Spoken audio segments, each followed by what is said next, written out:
Não, eu gosto que eu vou entrar no Booktube BR, e aí eu chego com os dois pés no peito já falando mal dos livros que todo mundo gosta. Mas acho que é bom já deixar certas coisas definidas, né? Pra vocês não se decepcionarem mais tarde. Vocês me cancelam já no começo, que aí a gente já pode seguir.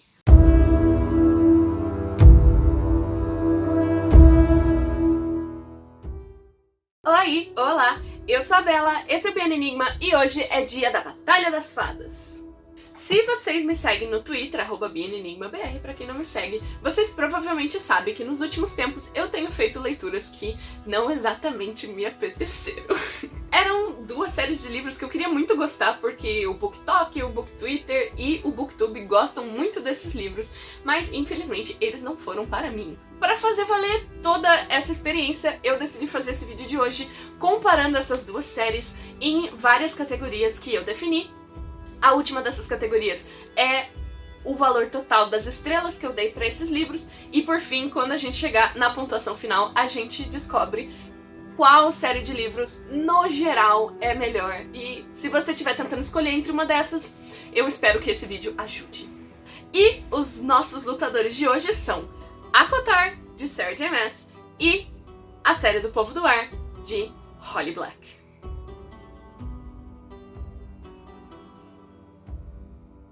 Antes da gente começar tudo,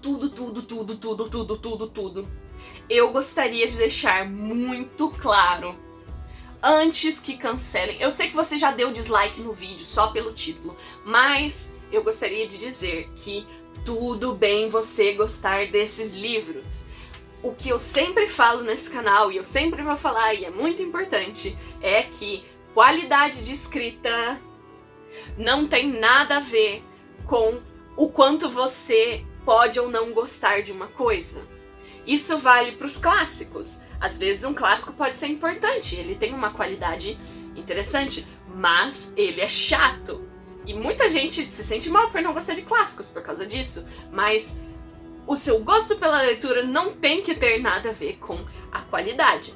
Como uma pessoa que entende dos mecanismos narrativos, eu não consigo ler determinadas coisas sem criticar. Esse vídeo vai ser uma análise crítica destes livros. Se você, por nostalgia, por serem livros que foram importantes para você, por, enfim, N razões, e você não quiser ver a crítica que eu vou dirigir a eles, por favor, fique à vontade de sair do vídeo. Se você gosta dos livros e você tá aqui curiosa pra saber por que alguém não gostaria, por favor, senta aí, pega um chazinho, vamos conversar. E, mais uma vez, tudo bem vocês gostarem das coisas. Eu nunca vou estar atacando vocês. Tá legal? Aviso muito importante também. Eu não consigo fazer vídeo sem spoiler, especialmente vídeos de análise assim. Então, se você não quiser pegar spoiler dessas séries, falou.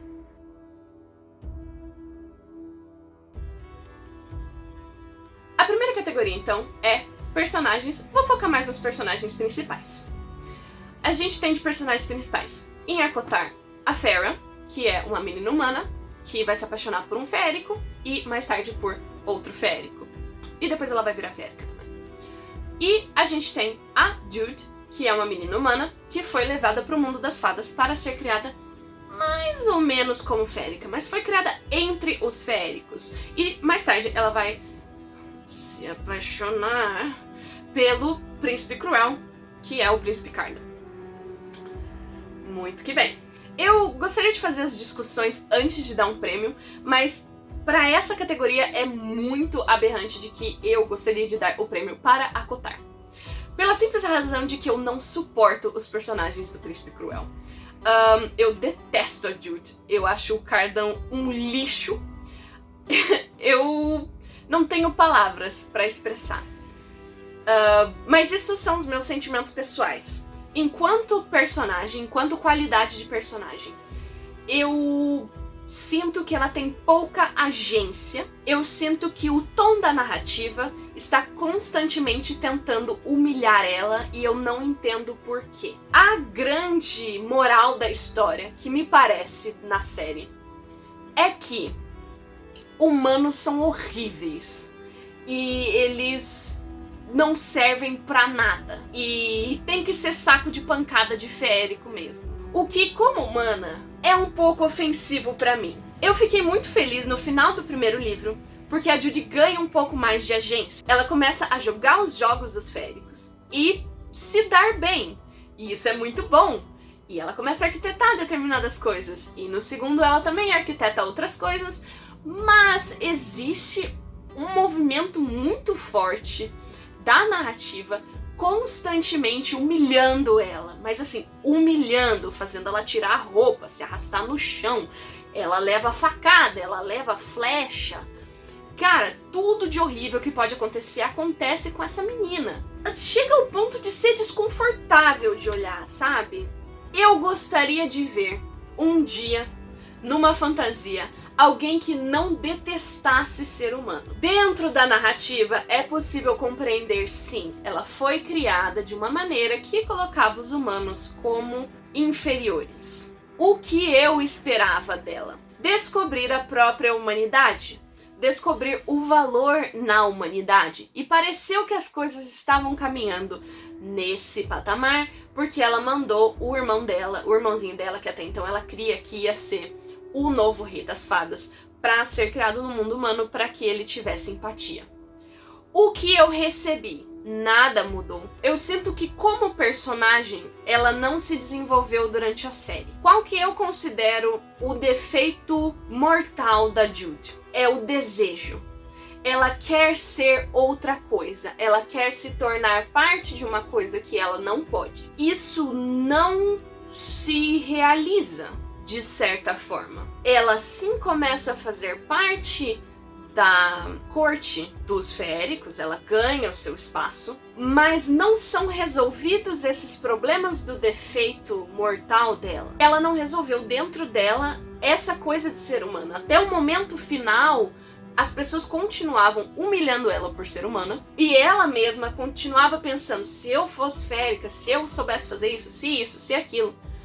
Então as coisas todas acontecem, ela é capaz de fazer todas as coisas e ela não se reconhece dentro do próprio poder. E isso é o que mais me irrita na Judy. Isso sem contar que existe, mas isso não é um problema do Príncipe Cruel, isso é um problema do YA, que é a dramaticidade da menina adolescente. Ah, mas você tá lendo um livro de adolescente, você não quer que os adolescentes sejam dramáticos? Mas assim, por exemplo, Jogos Vorazes. Eu amo usar de exemplo Jogos Vorazes. Foi a melhor coisa que eu fiz na vida, foi reler Jogos Vorazes mais adulta. A Candice tem, eu acho, se eu não me engano, basicamente a mesma idade que a Judy.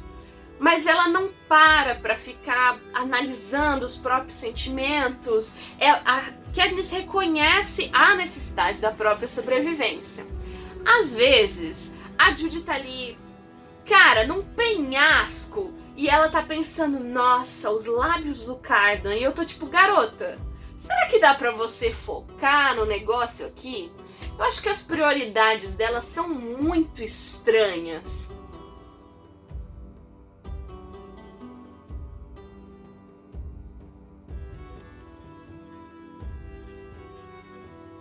O que eu tenho a dizer sobre o Cardan? Absolutamente nada. Eu não sei quem ele é. Eu não conheço um ponto de personalidade dele que não seja bêbado. Eu esperava tanto. E eu levei um tombo tão grande. Eu acho que a Holly Black queria fazer uma coisa gradual e acabou ficando uma coisa aguada. Eu não sei quando isso começou e eu certamente não gostei de onde isso acabou. O Cardan não é cruel. Cardan é um bully de escola, completo com a historinha de bully de escola que apanha em casa. Eu esperava uma backstory que fosse me deixar de joelhos, chorando, me esgoelando. E no fim o que eu recebi é o que eu sempre soube. Ele não recebeu a atenção dos pais. Agora, Você sabe quem mais não recebeu a atenção dos pais e foi uma pessoa decente no final? Well, the years start coming and they don't stop coming and they don't stop coming and they don't stop coming and they don't stop coming and they don't stop coming and they don't stop coming and they don't stop coming and they don't stop coming and they don't stop coming and they don't stop coming and they don't stop coming and they don't stop coming and they don't stop coming and they don't stop. Isso não é pra dizer que esse tipo de coisa não importa, que isso não tem nenhum tipo de efeito sobre os personagens, é claro que tem. E mais tarde ele foi criado pelo irmão, o irmão era abusivo, enfim. Eu só acho que ficou raso. Para um livro que prometia tanto sobre crueldade, perversidade, me pareceu tão raso. Me pareceu filme do Disney Channel. É o tipo de coisa que eles fariam para parecerem grandes, tipo, olha só, o seu valentão na verdade tem uma história triste. Só que isso não desfaz as consequências das coisas que você fez. E ele não faz nenhum trabalho para tentar desfazer as coisas que ele fez. Eu não acho que ele sequer pediu desculpa pelas coisas que ele fez. O que ele disse é: eu nunca fiz essas coisas. Eu só estava parado mandando as pessoas fazerem e assistindo enquanto elas faziam. Romance! Eu acho que a coisa toda que me deixa tão confusa é porque as pessoas estão tão prontas pra perdoar o Cardan. Quando esse arco de redenção começou a acontecer, eu falei, cara, por quê? Que sinal você me mostrou de que você merecia isso de qualquer maneira? E que esforço você tá fazendo pra que isso seja realizado de qualquer maneira? Ok, agora vamos falar dos personagens principais de ACOTAR. Dessa vez nós temos 3, o que é uma coisa que até hoje me irrita profundamente. Basicamente, se você não sabe, ACOTAR é a história da Farah. Ela é uma humana, ela vive nas terras humanas lá desse mundo de fantasia. Aparentemente é horrível, é um lugar bem pequenininho assim, você não pode ir pra lugar nenhum, você também não pode subir pra cima das fronteiras lá das fadas, porque, né, as fadas são más, elas vão matar você. Isso é uma coisa que eu detesto sobre ficção de fada, e era por isso que eu não lia livro de fada, mas o Kitok falou, não, pode ler que vai dar boa. Mas enfim, ela não pode ir pra lugar nenhum. Eles tinham muito dinheiro, e aí eles perderam esse dinheiro, e aí, obviamente, a criança de 14 anos que tem que botar comida na mesa, porque todo mundo é um inútil na família dela. E aí ela encontra um lobo, ela mata esse lobo, e ele é um lobo feérico. E aí vem esse feérico bonitão, que é o Tamlin, e vem levar ela embora pra uma casinha lá, bem bonitinha, na corte da primavera. Lindo. Era pra ser um reconto da Bela e a Fera. E foi, realmente. Durante o primeiro livro, é isso que acontece. Então, rola ali, ele é meio grossão, assim, meio bicho. Mas tudo isso é devido ao fato de que ele é feérico e tudo mais. E, honestamente, durante esse primeiro livro, você não vê nada que poderia indicar que ele fosse uma pessoa ruim. Absolutamente nada. E eu tô sempre procurando isso nos homens do YA. E eu realmente não encontrei nada que, tipo, não tenha sido pior em outros livros. E eu achava muito estranho, porque todas as pessoas odiavam ele como se ele matasse cachorrinhos ou algo assim. Em termos de personalidade, a Farah é bem ok. Ela tem 2 traços de personalidade, o que, tipo, uau, meus parabéns. Ela é chata, mas isso é parte do personagem dela. Ela é chata, ela é fechada, ela não gosta de conversar com as pessoas.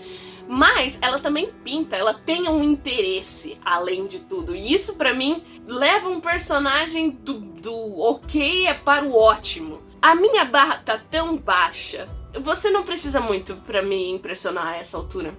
Mas ela tem esses 2 traços de personalidade. Faz muitos anos que ela não consegue pintar, porque, enfim, não tem dinheiro pra tinta quando você tá tentando sobreviver.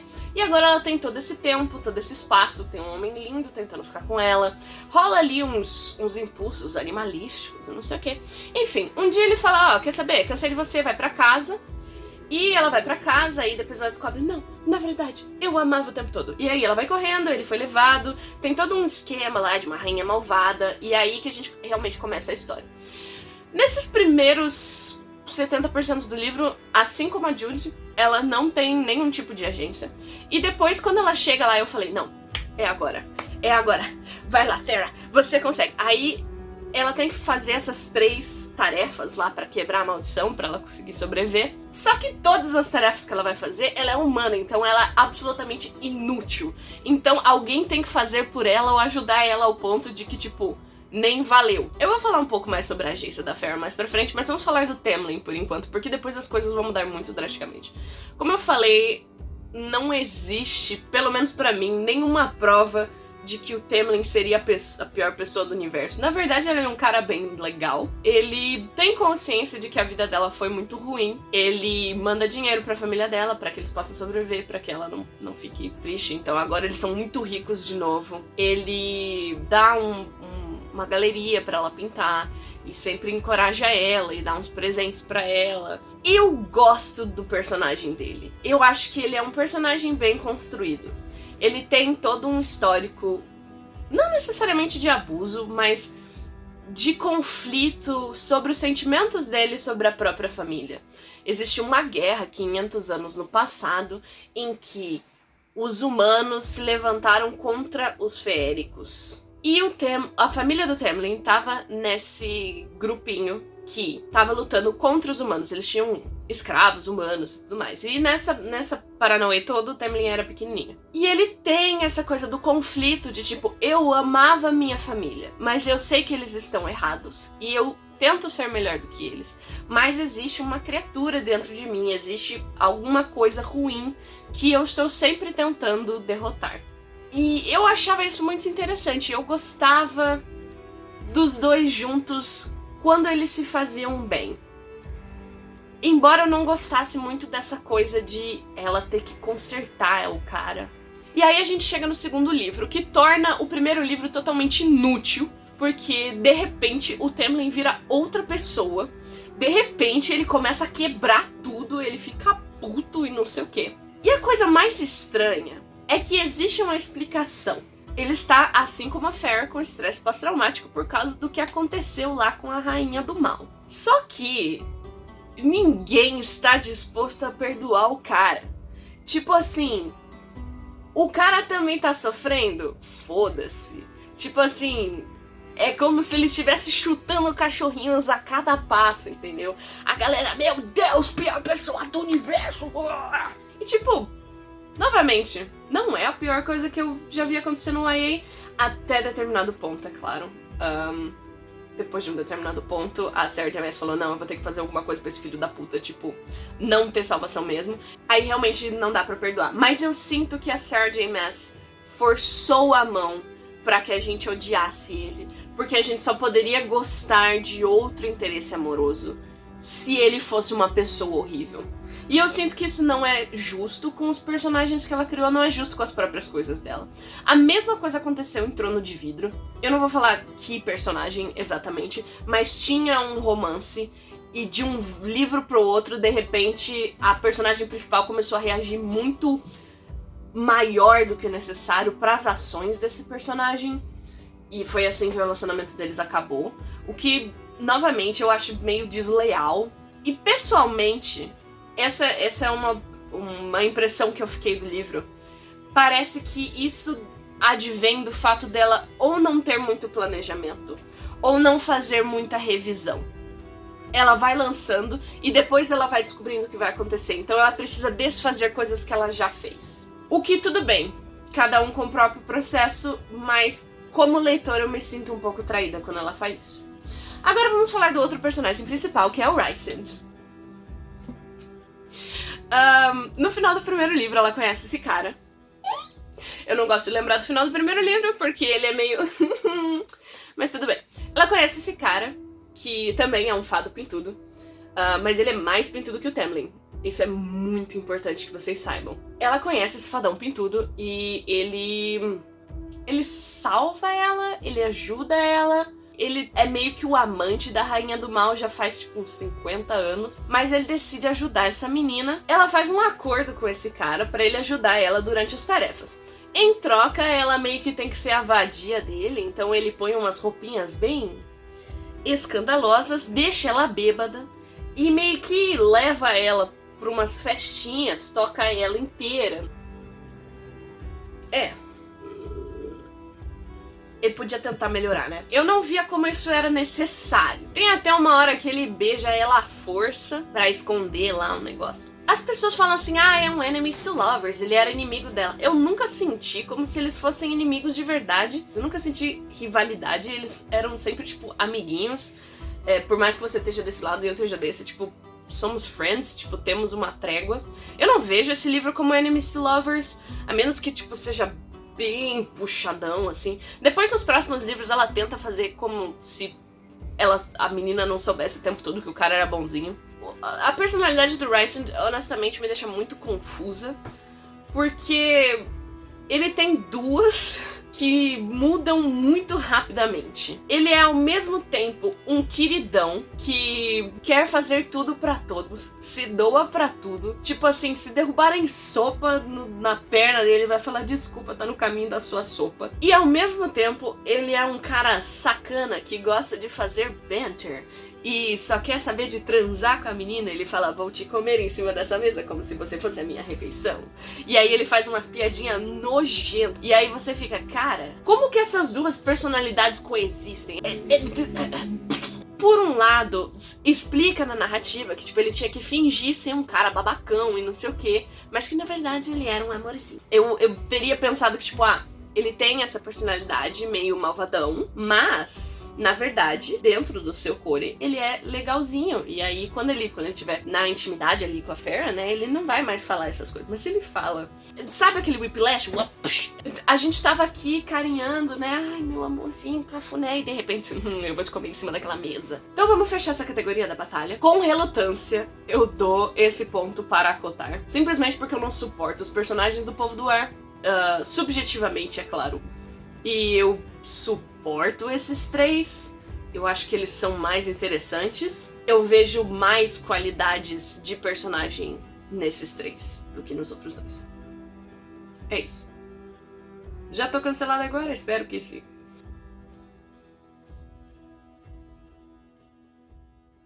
Vamos falar primeiro dos personagens secundários do Povo do Ar. A gente tem as irmãs da Jude, que são a Vivi e a Taryn.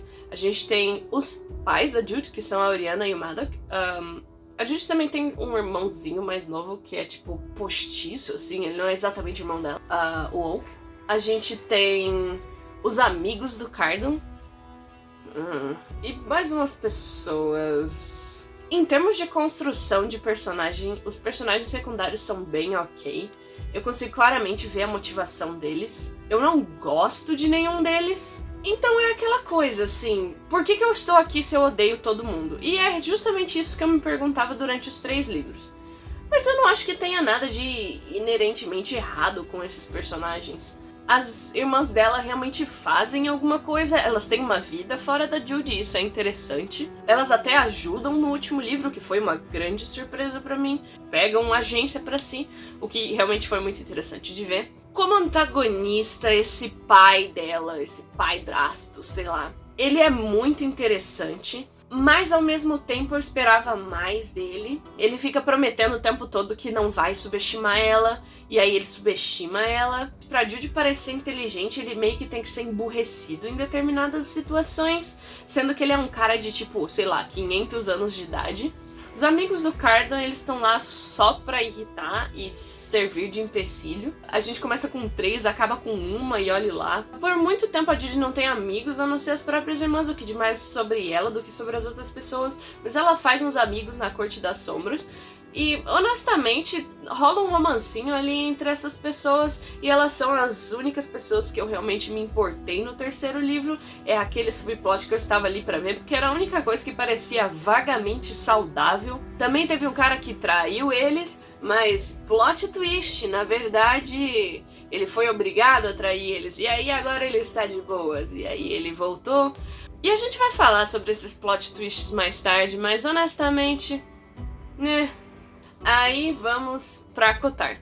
Isso é um grande problema da narrativa de Acotar. E isso é um problema em Trono de Vidro também. Nunca parece que a Sarah J. Maas está escrevendo a história que ela gostaria de estar escrevendo. Porque toda a história dela tem uma história por trás. E em vez de escrever essa história por trás, ela nos dá um imenso infodumping sobre essa história. Então, quando a Feyre vai embora com o Rhysand, ela conhece os amiguinhos dele, que em breve virarão os amiguinhos dela.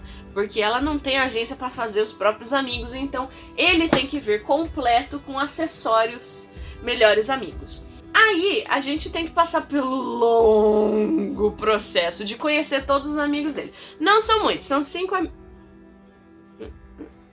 São 4 amigos. Eu não sei se vocês sabem, mas o primeiro livro tem em torno de 300, 400 páginas e o segundo livro tem 700 páginas. E eu diria que assim, 30% dele é passado em mesas de jantar em que eles se contam a história da vida deles. Mesmo que só a Feyre não sabe essas histórias. Toda vez que eles sentavam numa mesa eu falava, não, jantar de novo não, por favor. E aí era tipo 15 páginas de contar uma história. Porém, agora que eu sei, isso é uma coisa que eu sempre falo nas lives. Eu não gostei necessariamente de estar lendo essas backstories, mas eu gostei de ter lido. Eu acho que elas são interessantes. Isso é uma coisa sobre a Kotar, é que estar no fandom de Kotar é mais divertido do que ler os livros de Kotar. Os memes são muito bons e eu acho que tem uma boa base pra escrever fanfic. Eu sinto que muita coisa ficou aberta e isso seria delicioso nas fanfics. Eu acho que esses personagens são bons, eles têm boas bases e eles têm boas personalidades. Eles têm personalidades interessantes. Você tem a Mor, que é a prima do Rhysand. Ela nasceu numa corte escura e não sei o que. Rola todo um esquema de abuso que é muito pesado. Ela também se revela ponto de interrogação no terceiro livro. E a coisa é bem feia. A gente vai falar sobre isso em outra categoria. Eu gosto dela, porém, eu não acho que a Kotar passe no teste Bechdel. Todas as conversas que a Feyre vai ter com a Mor vão acabar falando do Rhysand de alguma maneira, ou dos outros rapazes. Elas nunca têm um momento de afeto delas. Elas não saem pra se divertir juntas porque elas querem, mas meio que elas estão nessa situação. E fica uma coisa meio awkward, tipo, eu tenho que sair com a namorada do meu primo. Por serem livros tão grandes, de 60 páginas, eu sinto que teria um espaço de tipo, vamos nos divertir juntas. Eu também sinto que a Mor é uma amiga melhor pra Feyre do que a Feyre é uma amiga boa pra Mor. Sei lá, ela não oferece o conforto, o carinho que a Mor oferece pra ela. E eu acho que tudo bem, você pode justificar que dentro do personagem da Feyre ela é emocionalmente constipada e ela não sabe como demonstrar os sentimentos pras pessoas. Mas ainda assim é meio pesadão.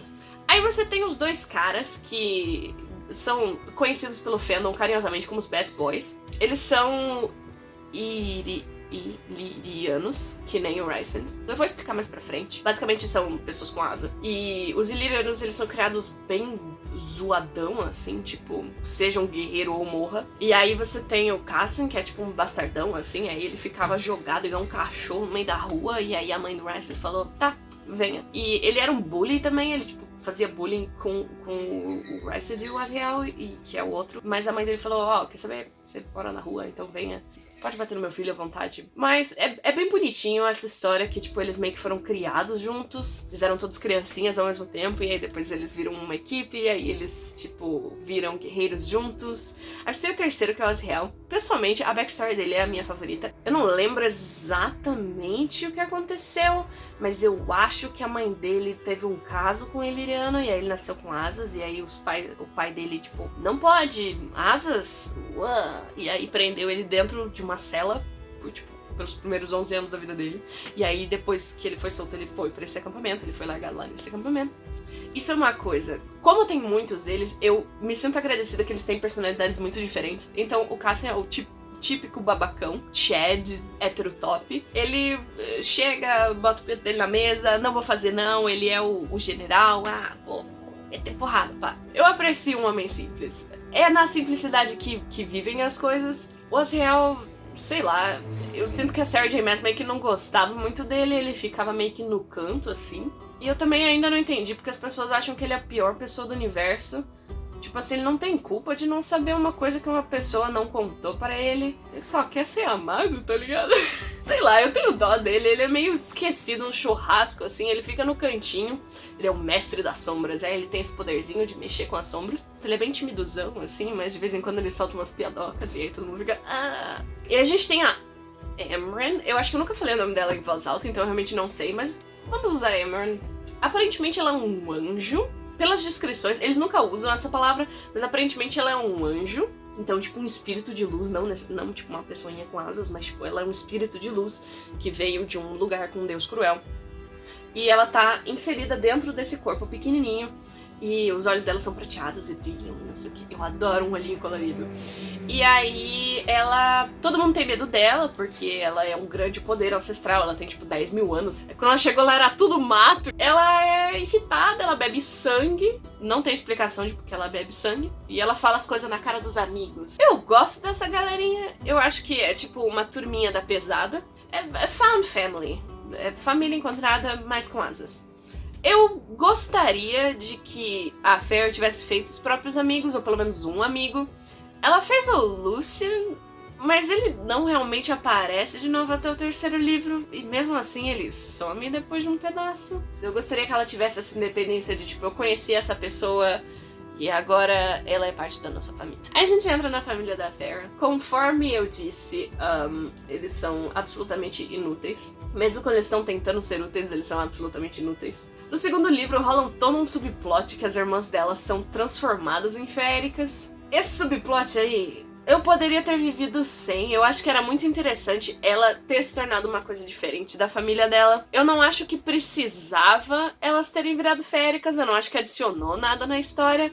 Eu não acho que o papel que elas tiveram no final poderia ter sido feito de qualquer outra maneira. Eu sinto que a Sarah J. Maas teve essa ideia, tipo, nossa, e se elas virarem féricas também? E aí ela teve que fazer. Eu sinto que muito em ACOTAR foi assim. Ela teve uma ideia, tipo, uau, vou fazer isso. E aí ela não sabia como explicar. Novamente, elas são muito simples em termos de personalidade. A Elaine é bonita. É isso, ninguém quer machucar ela, porque ela é simplesmente tão bonita e gentil, tipo. E a Nesta é chata, ela tem um cabo de vassoura enfiado dentro dela.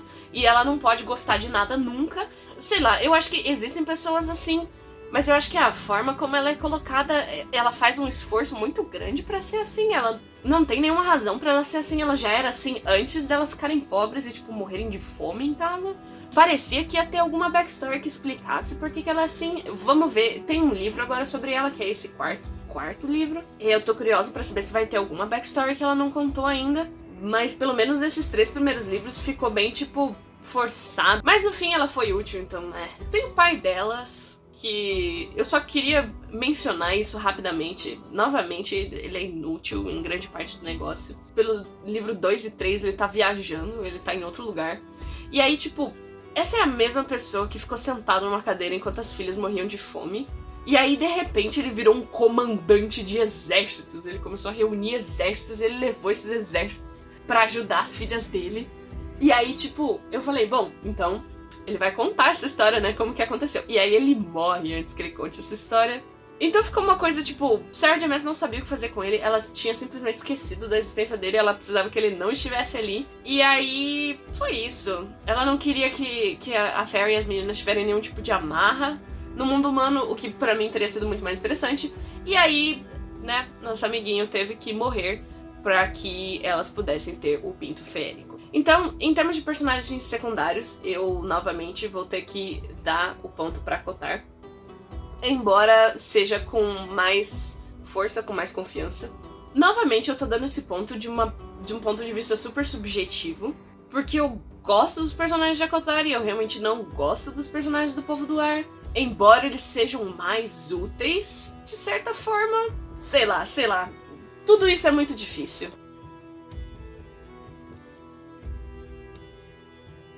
Vamos então para a terceira categoria, que é plot. E eu não preciso nem debater esse antes para saber que quem ganha é o Povo do Ar.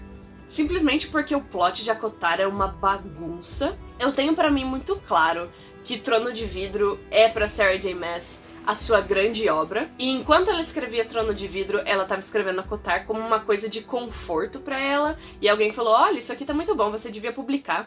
Tanto que ela começou a publicar eles alternados, e chegando pro final de Trono de Vidro, tem muitas similaridades com ACOTAR. Então meio que ela gostava tanto de ACOTAR que ela queria colocar um pouco de ACOTAR em Trono de Vidro. Dava pra ver realmente que era uma coisa de prazer, porque nada faz sentido, ela não colocou o trabalho, ela não colocou a revisão necessária. As coisas simplesmente acontecem e eles explicam as coisas e você fica, tá, mas por que não podia ser de outra maneira? O plot do Povo do Ar, ele é bom, ele é bem amarrado, ele não tem muitas pontas soltas, e eu posso apreciar isso. Eles são livros bem mais curtos, eles são mais rápidos de ler, eles têm um bom ritmo de leitura. Algumas coisas também acontecem só porque a Holly Black quer, mas eu acho que ela sabe disfarçar esse tipo de coisa melhor. Ele é consistente no sentido em que ele faz plot twists o tempo todo, e depois de um tempo isso fica muito cansativo e, francamente, fácil de prever, previsível, porque você sabe que determinadas coisas vão acontecer, mas eu acho que é mais bem amarrado. O trabalho de edição foi muito melhor. Não tem nada sobrando, as coisas realmente encaixam, por mais convolutas que elas possam ser. Elas se encaixam, elas não sobram demais na história, e eu posso apreciar o trabalho de um escritor para fazer isso. Algumas pessoas vão tentar te dizer que esse livro é plot-driven. Não é. Vocês podem ver o meu vídeo sobre plot-driven e character-driven se vocês tiverem alguma dúvida. Mas ele é um livro character-driven, sim, só que os personagens são chatos e rasos. Mas por mais rasos e chatos que sejam, os personagens, eles são importantes. Essa história não poderia acontecer com outra pessoa. Mesmo se fosse a irmã gêmea da Jude, essa história não poderia acontecer com a Terry, por exemplo. E isso que caracteriza uma história que seja plot-driven. Os acontecimentos vão levar as pessoas, e outras pessoas diferentes dariam a mesma coisa, porque é o local, o environment, que vai afetar as pessoas, que vai levar elas para a própria jornada e esse tipo de coisa. Então, só resolvendo essa dúvida, não é plot-driven, mas o plot é muito bom, e é por isso que o plot ganha essa estrelinha dourada.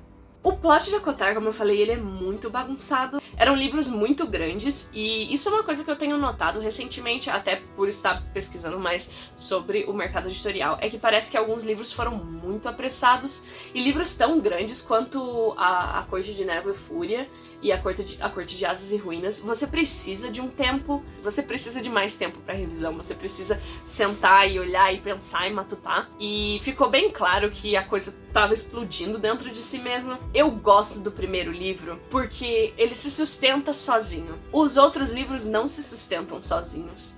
A coisa toda da guerra foi muito bagunçada. O último livro foi uma bagunça absoluta. Arranja um monstro, esse monstro não pode, aí arranja outro monstro, aí esse monstro morre. Cara, um negócio assim. Sem contar que foi muito parecido com o final de Trono de Vidro, só que ruim. As pessoas falam, você tá lendo pelo plot. Não, você tá lendo pelos fadões pintudos. É o que é, entendeu? Não precisa mentir pra gente. Nós somos amigos aqui nesse canal.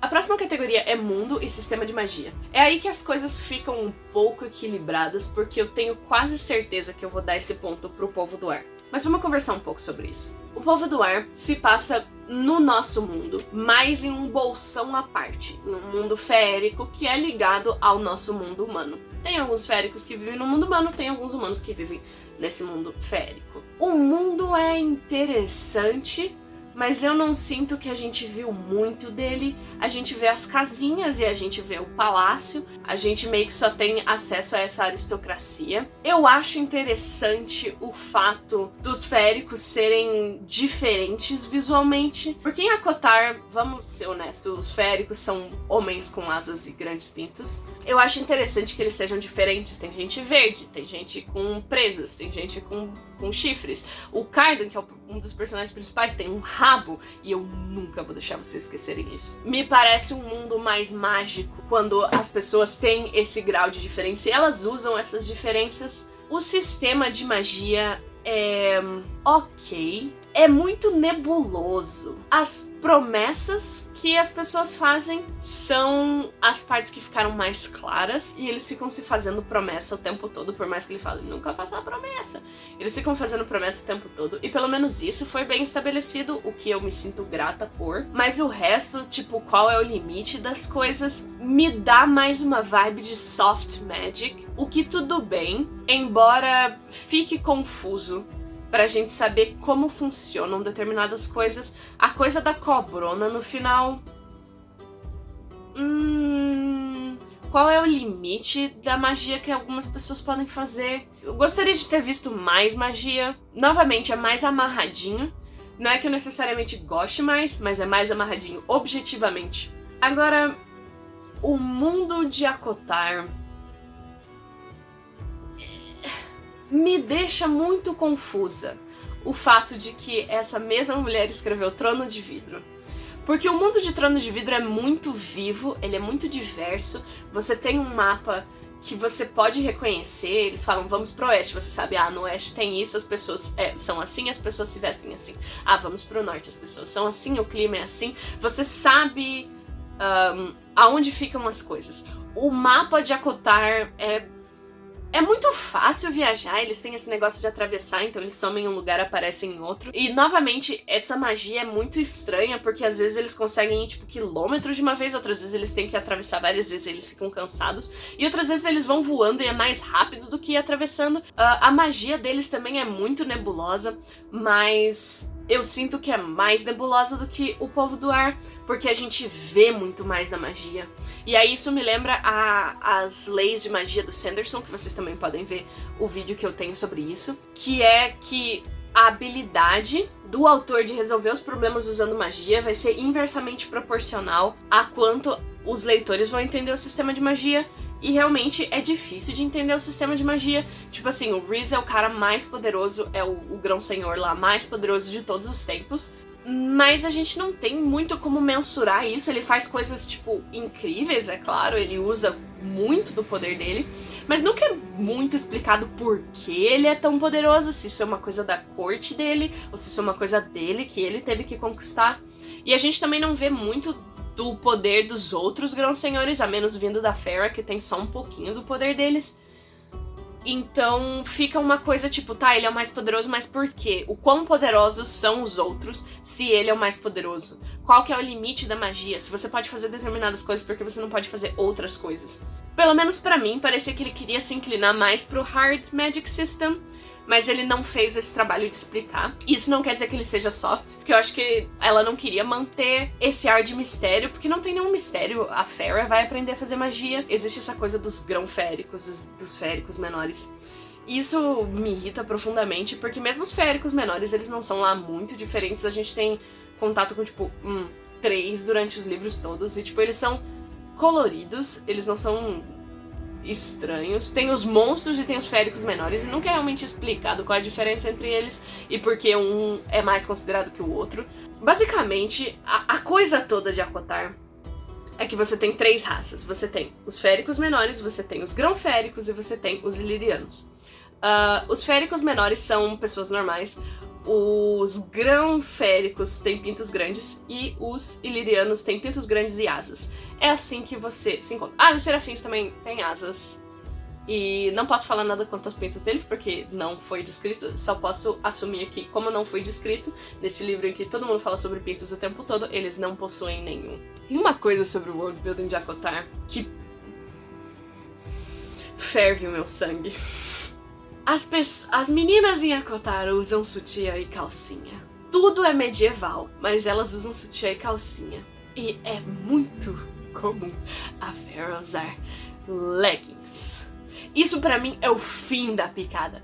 Porque, cara, tudo bem, a gente usa leggings o tempo todo. E depois de ver o Pinterest da Sarah J. Maas, eu comecei a meio que entender mais o tipo de estética que ela tem na cabeça. Mas se você sabe qualquer coisa sobre fabricação têxtil, e eu não sei, mas você sabe o quão é difícil produzir o tipo de coisa que a gente tem hoje, o quão refinado é a nossa produção têxtil para que a gente possa ter o que a gente tem. Eu sei que isso é nitpicking, Mas isso me irrita muito. Quando ela fala calcinha, por que tem pessoas morrendo de fome se você tem uma indústria sofisticada a ponto de fazer uma legging, entendeu?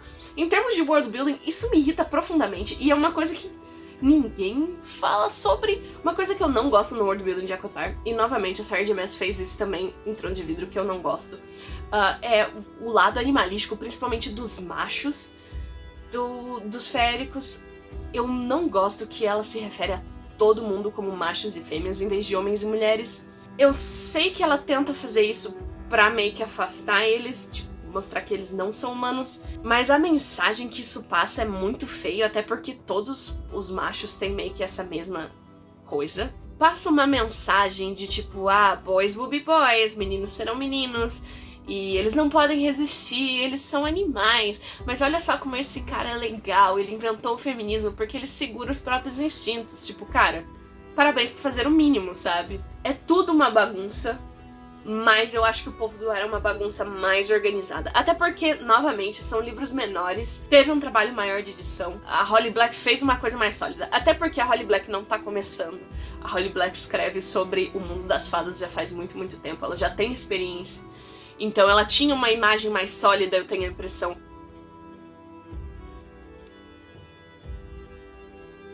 Vamos pra próxima categoria, que é o romance. Eu nem preciso pensar muito pra dar pra ACOTAR. Justamente porque ACOTAR é um livro de romance, e é por isso que eu gosto tanto do primeiro livro, porque eu sinto que ele era mais consciente do que ele era e do que ele queria fazer.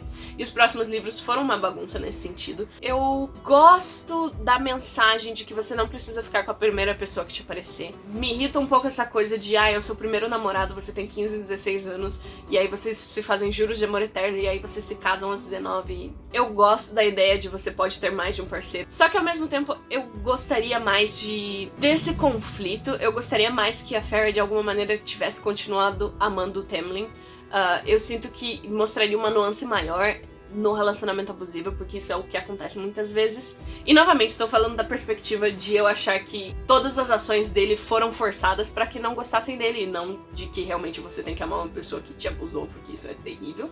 Mas eu acho interessante o relacionamento dela e do Rysand. Eu acho que eles aprendem os próprios limites. Pessoalmente, eu não gosto muito da atitude dele, porque, novamente, foi muito forçado pra mostrar como ele era um cara melhor que o Tamlin. Então ele ficava sempre, a escolha é sua, a escolha é sua, a escolha é sua. Eu acho que eles conversam sobre muitas coisas. Eu acho que os dois têm problemas a serem resolvidos e eles não esperam que o outro resolva o problema pra eles. Eu acho que eles estão dispostos a fazer o trabalho neles mesmos. Eu gostaria que tivesse tido um pouco de tempo entre ela sair do relacionamento com o Tamlin e entrar no relacionamento com o Rysand.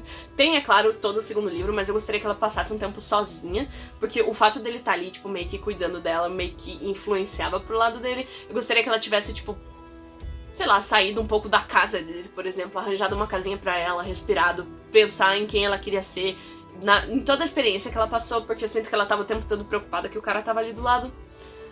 Mas eu gosto do romance, eu acho ok. Eu vou falar muito rapidamente sobre o romance do Povo do Ar, porque eu sinto que não teve nenhum romance.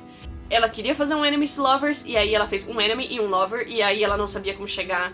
A mensagem do romance do Povo do Ar é terrível. O Cardon dá pra mim aquela vibe daquele menino que puxa a trancinha da menina no colégio, e aí a mãe dela fala, mas ele bate em você porque ele gosta de você. Isso é uma coisa horrível. Eu me sentia desconfortável quando eles tinham avanços românticos. Eu acho que parte também daquele pressuposto de amor e ódio andam juntos. Eu posso ser forçada a concordar em determinados aspectos, mas não nesse. Eu sinto que o ódio que ela sentia era com fundamentos, não era uma coisa só de irritação com a pessoa só porque você gosta dela. Eu sinto que ele fez coisas terríveis pra ela e pra família dela, que ele não fez nenhum trabalho pra tentar consertar. Coisas que eu acharia interessante, por exemplo, que ele parasse de beber pra que ele pudesse ajude a governar. Ou que ele fizesse uma coisa legal pra ela, tipo assim, toma um presente. Ou, não sei, assim, pensando assim, da minha cabeça, da boca pra fora, que tal libertar todos os escravos que tem dentro da sua casa, que são exatamente da mesma espécie da menina que você gosta? Eu sinto que o relacionamento deles era absolutamente físico, e aí eles tentaram fazer uma coisa mais sentimental, mas realmente não funcionou. E além disso, quando foi que começou essa coisa de romance, realmente não ficou claro. Durante o primeiro livro tinha uma carta. Não era uma carta, era um papel em que ele escreveu o nome dela várias vezes. E essa é a primeira dica que a gente tem de que talvez ele goste dela. Só que isso aconteceu no meio de um monte de coisas horríveis que ele fazia com ela. E aí você fica assim, bom, então ele está obcecado por ela, ele quer que ela morra, então ele tá fazendo algum feitiço com o nome dela. E esse papel, ele fica na minha cabeça porque ele nunca foi propriamente explicado, sabe? Ela nunca chegou, por que tinha um papel com meu nome lá no seu quarto? Porque aí ela ia ter que falar, né, eu estive no seu quarto, vi, né, seu irmão te dá uma surra, E aí, por isso, essas coisas não foram amarradas, elas ficaram soltas, assim. E aí você tem que sair correndo com todas essas pistas, caindo o seu braço pra tentar descobrir que diabos você mesmo. É tipo, construa o seu próprio romance. Você tem que enfiar suas próprias inseguranças lá pra que você consiga ver algum tipo de romance. Até o finalzinho ali, quando eles realmente olham e começam a conversar um com o outro, que eu falei, ah tá, então já começou o romance, ah tá, desculpa. A forma como começou foi muito estranha. Ela vem, é claro, desse movimento de enemies to lovers, que me deixa um pouco nervosa. Eu já não gosto mais de falar que eu gosto de enemies to lovers por causa desse tipo de coisa. Então assim, ela levou ele como prisioneiro, e aí ela trouxe uma faca, botou no pescoço dele, pá. Aquela coisa que a gente já tá acostumado com enemies to lovers. E aí ele tava assim, tipo, não, minha família toda morreu, não. E aí ela deu um beijo nele, tipo, vamos tirar isso do caminho, que aí você, né, pode me ajudar, eu posso te ajudar. Aí eu fiquei, cara, por que você beijaria este homem que só te fez mal? É uma coisa assim, tão do nada, absolutamente do nada. Aí no segundo livro, você está lá vivendo a sua vida, quando de repente, pinto não solicitado, do nada, eles ainda se odeiam, eles vão pra uma salinha lá e transam absolutamente do nada, não tem nenhuma indicação de que eles sequer gostam um do outro, ainda mais avanços românticos. E eu acho que isso não teria ficado tão evidente se no último capítulo eles não tivessem saído pra comer pizza. Tudo acabou em pizza. E aí ela fica, nossa, eu espero que ele não odeie o mundo humano, né? Sendo que ela odeia o mundo humano. Eu espero que ele não odeie o mundo humano, porque isso significaria que ele odeia uma parte de mim. Obviamente ele odeia uma parte de você, porque a gente só viu o ódio dele, a gente não viu o romance. Mas aí eles vão comer pizza e ele fica assim, nossa, legal, adoro pizza, estou aqui por diversão. E nada no personagem dele indicaria que ele teria feito isso, sabe? Ficou uma coisa assim, quem é você? Depois desse capítulo, até então eu só odiava ele, achava ele um personagem estranho. Mas chegando naquele capítulo eu fiquei, quem é você? Qual foi o processo que a gente passou pra chegar aqui? Até o final do segundo livro, a coisa não anda. De repente ele decide fazer uma coisa por ela. Vou mostrar que eu confio em você. Aí ele fode tudo. Então assim, o cara é inútil. Quando ele resolve fazer alguma coisa, ele fode tudo.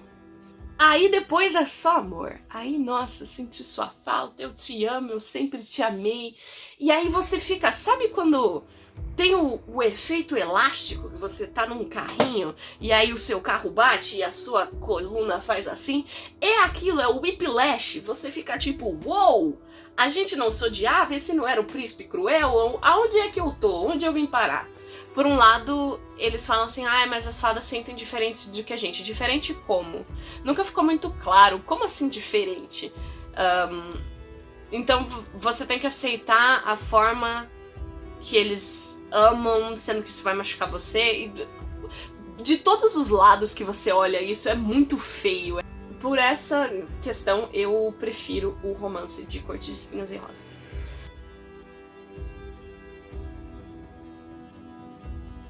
Vamos falar desse rapidamente, pois eu fico desconfortável. Vamos falar das cenas de sexo.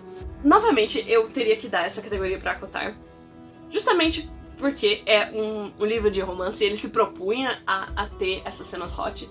mas também porque eu não esperava que tivesse nenhuma no Povo do Ar. E ainda mais que isso, eu não queria que tivesse nenhuma no Povo do Ar. E por mais que as cenas de sexo em ACOTAR sejam estranhíssimas, as cenas do Povo do Ar são ainda piores. Eu fico tentada a retirar esse ponto, porque eu fui prometida que eles fariam sexo voando, e eu esperei aqueles 3 livros, eu li mais de 1.200 páginas pra ler essa parte, e aí aconteceu na novela e eles escreveram em um parágrafo. Eu fiquei muito brava. A Sarah J. Maas tem um fetiche muito grande de mordida, eles se mordem o tempo todo. E esse é o meu pensamento durante essas cenas de sexo, e elas duram por bastante tempo.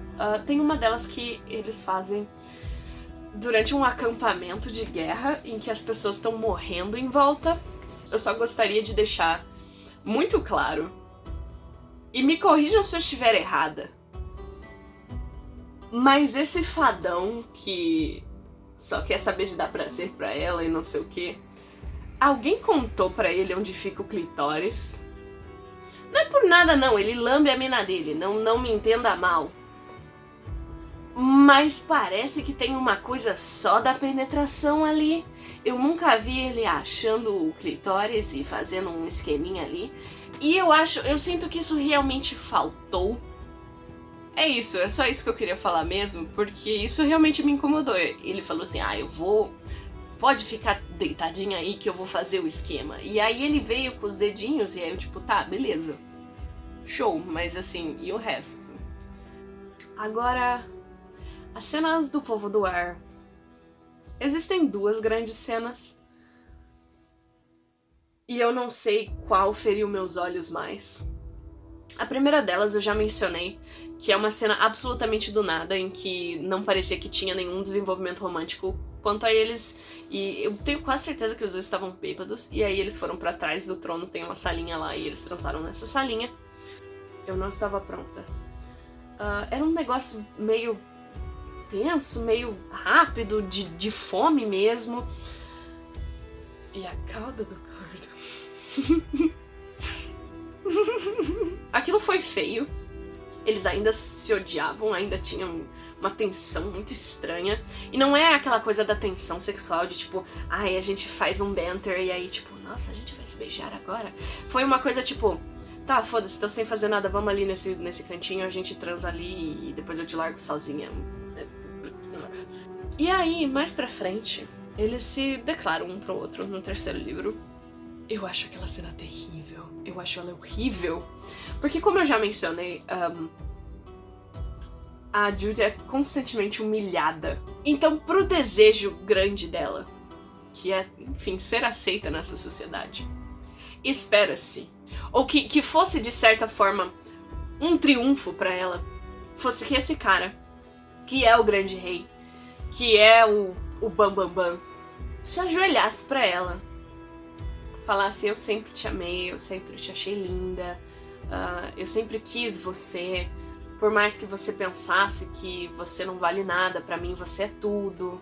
O momento de triunfo, eu poderia perdoar todo o resto, se aquele momento em que eles estavam se declarando fosse bom. O que realmente aconteceu?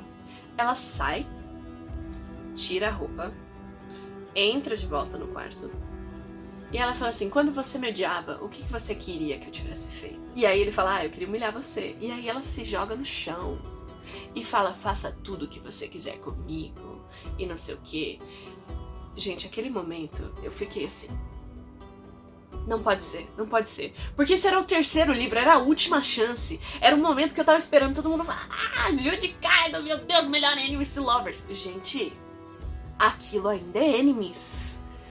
Eu fiquei, é isso? Esse é um romance? E agora eu estou muito preocupada. Com toda uma geração de leitores. Eu estou preocupadíssima. Aquilo lá foi horrível de testemunhar. Então, por mais que ambos as cenas tenham me deixado muito desconfortáveis, eu darei para ACOTAR, porque pelo menos a gente transando em cima da mesa, em cima das tintas, o que realmente muito nojento, foi melhor do que isso. Isso é tudo que eu quero dizer sobre o assunto.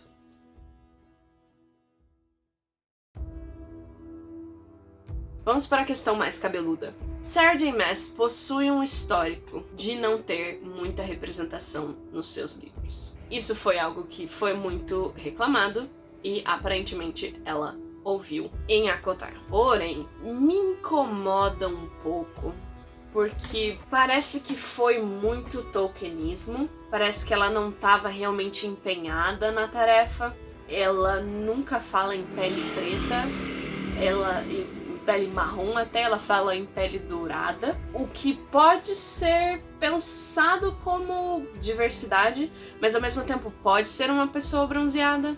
Você tem alguns personagens secundários, tipo os lords, que são negros. Pelo que eu entendi no último livro, eu não tinha entendido isso até então, a Amren parece ser meio codificada de Sudeste Asiática, mas novamente ela não pôs muito esforço nesse esquema.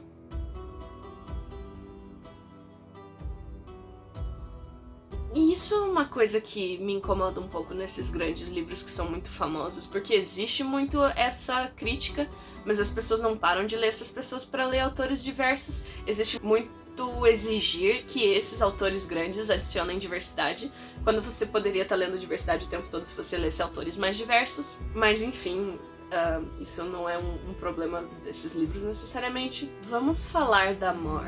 Eu fiquei muito desconfortável com o coming out, com o sair do armário da Mor. Caso vocês não lembrem, ou vocês não tenham lido, a Mor, ela é a prima do Rhysand. Ela foi vendida em casamento pra corte outonal. Ela não queria que a sua virgindade fosse vendida. E ela decidiu transar com o Cassian, que é um dos illyrianos que as outras cortes consideram como um povo inferior, para que ela não fosse mais virgem e que esse casamento fosse desfeito. Quando os pais dela descobriram, eles brutalizaram ela e pregaram uma placa dizendo impura nela e jogaram ela na corte outonal para que fosse problema deles. E isso por si só já explicaria todos os comportamentos que ela tem depois.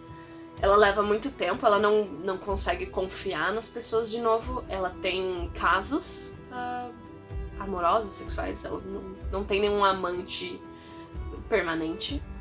E só esse trauma já teria sido suficiente pra explicar.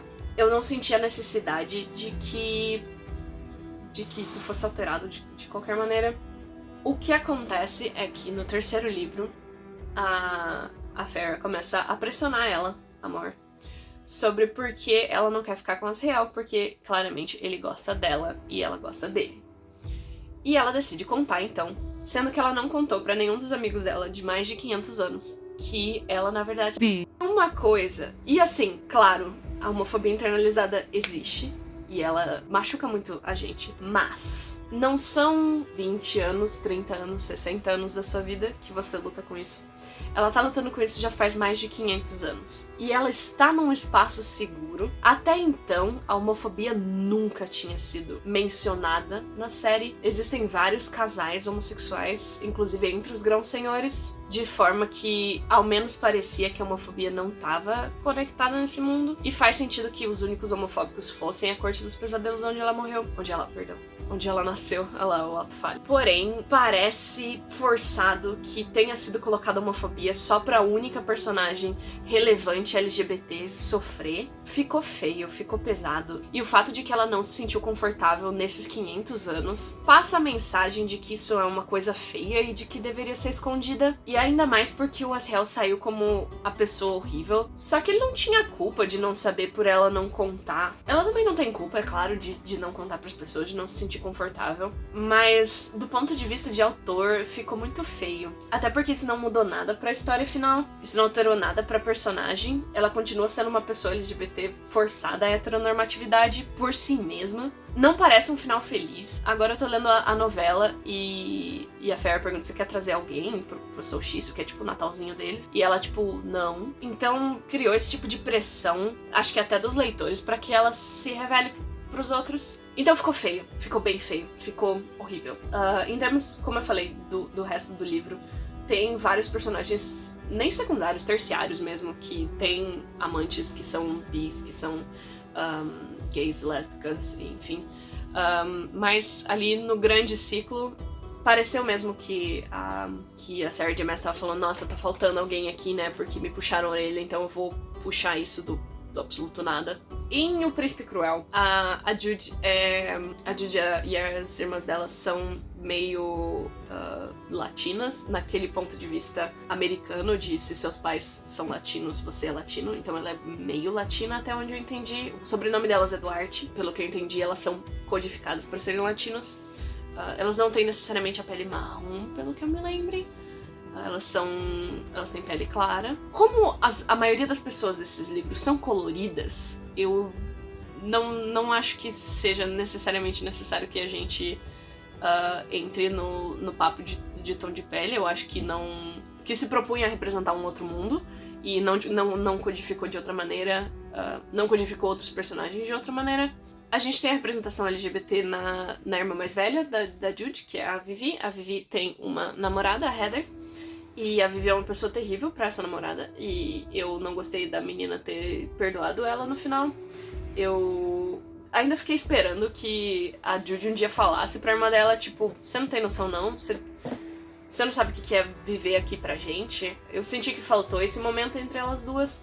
E por mais que todos os relacionamentos nesse livro sejam disfuncional, me deixou um pouco nervosa que um dos relacionamentos que a gente mais tem acesso seja justamente o relacionamento LGBT e ele que tenha todos esses problemas de mentiras. Eu não sei se vocês perceberam, mas eu só quero que os LGBT sejam felizes, sabe? Eu sou uma pessoa que eu sou super a favor de torturar os personagens. Se um dia vocês lerem meu livro, vocês vão saber disso. Mas eu espero pelo menos um final feliz, porque eu gosto da mensagem que isso passa. Eu não gosto da mensagem que passa a Heather ter perdoado a Vivi. Tipo, tá, tudo bem, ela mentiu pra mim, mas eu vou dar outra chance pra ela, porque... não sei, me chamem de antiquado. Quem ganha esse ponto? Ninguém. Ninguém ganha. Todos nós perdemos. Todos nós.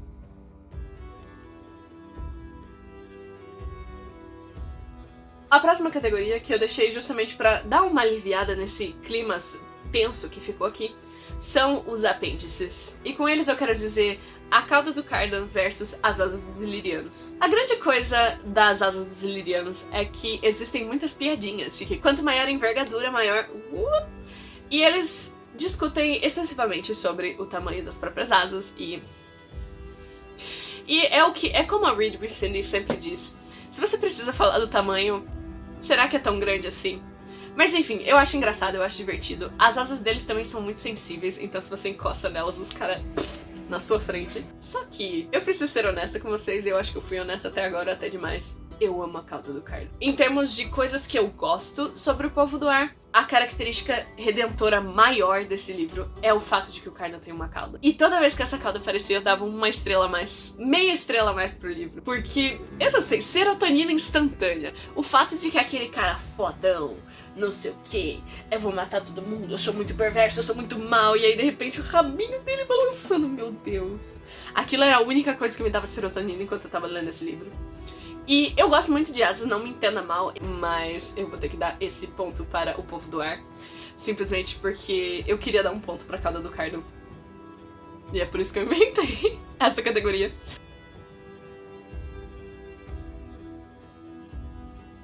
Como séries, como eu já falei, ACOTAR não funciona como série. Eu acho que o Povo do Ar ganha esse ponto também, porque ele funciona como série. São livros que se sustentam em si mesmo. Ele tem um arco total e ele tem um arco em cada um dos livros. Eu consigo mais ou menos lembrar exatamente o que aconteceu em cada livro.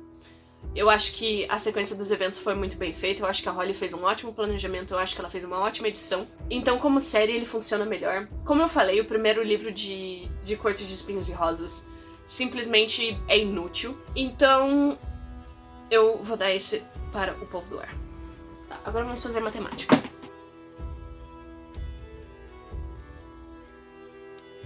Então, vamos para os resultados finais. As categorias que a ACOTAR venceu foram personagens, personagens secundários, romance, cenas de sexo, e é isso. Para os livros individuais, eu dei 4 estrelas para o primeiro livro, 3 estrelas para o segundo livro e 3 estrelas para o terceiro livro. Isso totaliza um total de 14 pontos, 1 ponto para cada categoria e 1 ponto para cada estrela que eu dei para os livros. A série do Povo do Ar venceu Plot, Mundo Sistema de Magia, Apêndices e o livro como série. Eu dei 3 estrelas para o primeiro livro, 4 estrelas para o segundo livro e 2 estrelas para o último livro. Isso também totaliza um total de 14 pontos.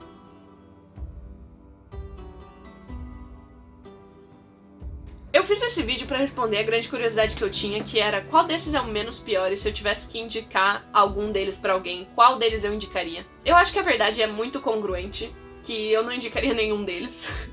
Se você realmente quer ler uma grande fantasia com um bom romance, eu diria pra ler Trono de Vidro. E se você quer ler Fadas da Holly Black, eu diria pra você ler Crônica de Spider-Rick, que eu pelo menos me lembro de ser mais divertido. O que eu ganhei com essa experiência toda? A consciência de que realmente eu não gosto de fadas, é melhor não forçar. Eu posso gostar de um livro e achar ele não bom. Isso era uma coisa que eu já sabia, mas isso se provou em Acotar. Eu gosto de Acotar. É mal escrito, terrivelmente. Tem coisas que me irritam muito, tem. Mas eu achei divertido. Eu acho que é uma boa base pra fanfic. E disso serve bastante coisa, pelo menos pra mim, que vim da fanfic. Eu não gostei do Povo do Ar. Eu achei que as mensagens são ruins. Eu não acho que ele é um livro ruim. Eu não acho que ele é mal escrito. Eu não acho que, de maneira nenhuma, ele não tenha seu valor. Mas eu acho que as mensagens dele são terríveis. Eu me preocupo com as pessoas jovens que estão lendo esses livros. E não sei, me deixou um pouco abalada nesse sentido. Eu realmente não gostei da série. E eu tentei muito, eu queria muito. Assim como Ceifador, eu acho que isso é um grande problema. Que eu quero muito gostar das coisas, mas porque eu quero gostar eu acabo sendo exigente, porque eu sou exigente com as coisas que eu gosto. Então, muitas vezes essas coisas são para serem só por diversão e eu acabo indo longe demais. Mais uma vez eu gostaria de reiterar que nada nesse vídeo é um ataque às pessoas que gostam desses livros.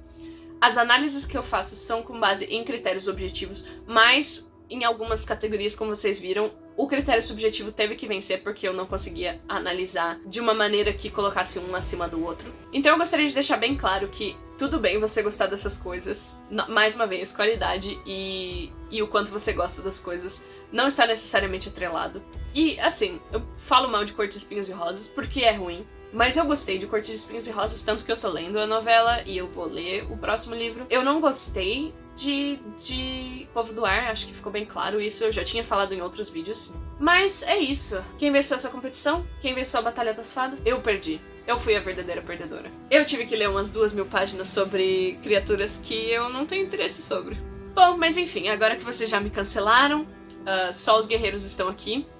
Muito obrigada se vocês assistiram até aqui. Esse foi o meu primeiro vídeo em português, fora o meu Veda.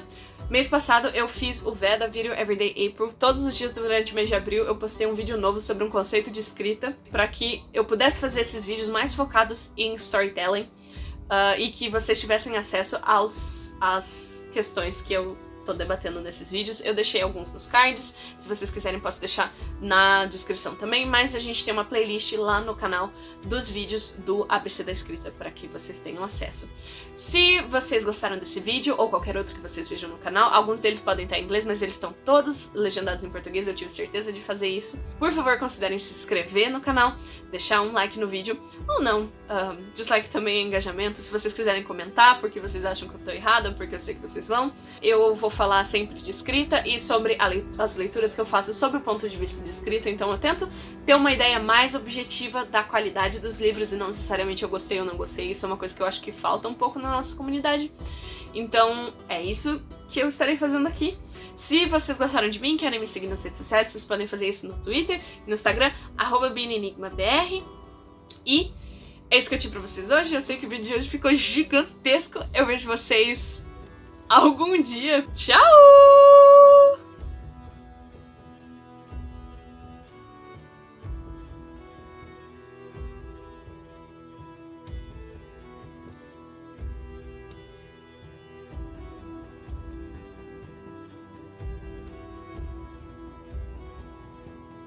Eu honestamente estou cansada, preciso mimir.